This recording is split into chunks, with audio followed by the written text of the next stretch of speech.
Hey guys, welcome back to Spider Guy, and recent developments have occurred for sure, because Ant-Man and the Wasp Quantumania, the subtitles for the entire movie, has leaked online, and they are completely real and completely official. This is especially confirmed because if you try reposting it or sharing it, it will get copyright struck and taken down by Marvel/Disney. So I'm going to verbally give you guys the leaks and information, which the information itself should not be subject to copyrighted material. So I should be fine explaining it all to you guys, how the movie's going to go, what happens, and the ending as well, including who dies in the movie and the post-credits scene. So if you guys do not want to see anything from this movie early, you don't want any spoilers, click off right now because I'm going to be getting right into it. That's your only warning before we get into it, okay? 3, 2, 1. All right, let's get this going. So essentially, Janet will be running from the quantum realm aliens when she meets Kang, and there's a montage of Scott narrating his life via an excerpt from his book called Looking Out for the Little Guy. Scott talks about how happy he was to meet a raccoon that could talk, and says that he's friends with the Hulk. Talking about future adventures, Scott says that for the moment, he's just focused on being a dad. Scott and Cassie reconnecting is going to be a big part of the movie as well. Scott, Cassie, and Hope/Hank/Janet are separated into two groups after being sucked into the quantum realm by Cassie's device. So that's Scott and Cassie as one group, and then the others as another group. So Scott tries to calm Cassie down by saying being in the quantum realm is just like camping. We're going to get to see a whole civilization living in the quantum realm as well. We're going to get to see Hank and Janet surfing giant flying stingrays. There's a quantum realm cantina bar with a bugman bartender.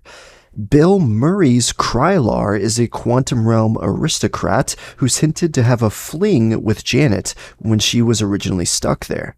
Some buildings appear to actually be alive within the quantum realm. MODOK's described as a mechanized organism designed only for killing, and he's a big Corey Stoll head.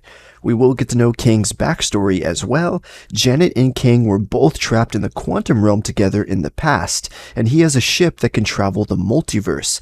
Janet and Kang were fixing it, and he wanted to help her fix time so she could get her time back with Hope. But Janet discovered that he was actually evil via a neural connection that he has with the ship. After confronting him and confirming his nature, she destroyed the equipment that made his ship work and trapped them both deeper in the quantum realm. Kang has been the conqueror ever since. He's been looking for Janet for revenge as well. Kang tells Scott that he has beaten the Avengers several times. Kang asks him if he's the one with the hammer, and Scott makes a joke about people confusing him with Thor all the time. He wants Scott to help him get out of the quantum realm and says they should work together. Kang claims to be the only one who can stop what's coming. When Scott asks what that is, Kang simply says, "Me." Scott gets into Quantum Nexus where he meets several different versions of himself, and there's a Scott who's just a Baskin-Robbins employee from his universe, and he doesn't understand what's going on at all. Scott works with his multiversal selves against MODOK, and Scott has an emotional moment with Cassie saying that he messed up a lot in his life, but she was the only thing that he ever did right, and he promises Cassie he'll get her home. It's confirmed Corey Stoll is voicing MODOK. There's a running joke about everyone calling MODOK Darren and him hating it.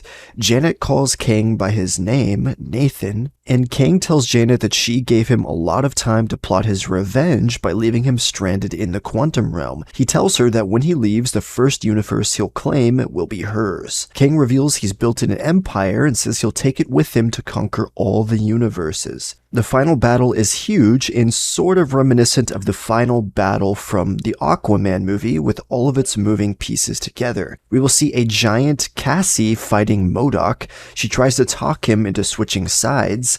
Giant Scott and Giant Cassie run to each other for a hug, and he jokes about it feeling like he's hugging Godzilla. Aang will have a standoff with Scott, Hope, and Cassie, and Hank flies in with a legion of battle-armored ants when they attack Kang. He manages to hold them off with his powers, and MODOK also shows up to help. So it seems that MODOK may be switching sides. Kang fatally injures MODOK, and the Ant family goes to MODOK's side as he dies. And there's also an emotional moment where MODOK says Cassie was right about him and that he at least died as an Avenger. Scott says he did a good job and agrees. Kang survived the fight and stops Scott just as they're all about to go back to their universe. Janet, Hank, Cassie, and Hope all escape, but Scott is left behind. Kang beats the hell out of Scott, but Hope then comes back for him.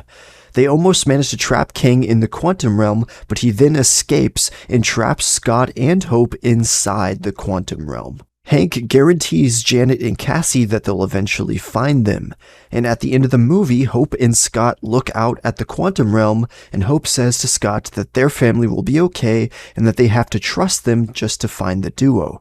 She says Cassie will know what to do. And the next scene, which could also be the end credit scene, is sometime later, and Cassie is running all different kinds of computer programs on screens, and she looks at several screens, and the screens say Avengers Failsafe Program. So it could be a hint to the Avengers team reforming, or a hint towards the Young Avengers eventually forming, which honestly don't give a damn about the Young Avengers. And reportedly, the movie's runtime is about 2 hours and 15 minutes. So pretty solid runtime. But nonetheless, guys, this was the full movie leaked of Ant-Man and the Wasp Quantumania. Let me know what you guys think in the comments down below. And yeah, that's right, nobody dies in the movie except MODOK, as, you know, one of the main characters at least. Only MODOK. After he switches sides and helps the Ant family. But be sure to subscribe for future leaks and maybe even some clips from the movie before it even releases. We'll have to wait and see. But nonetheless, I'll catch you guys next time.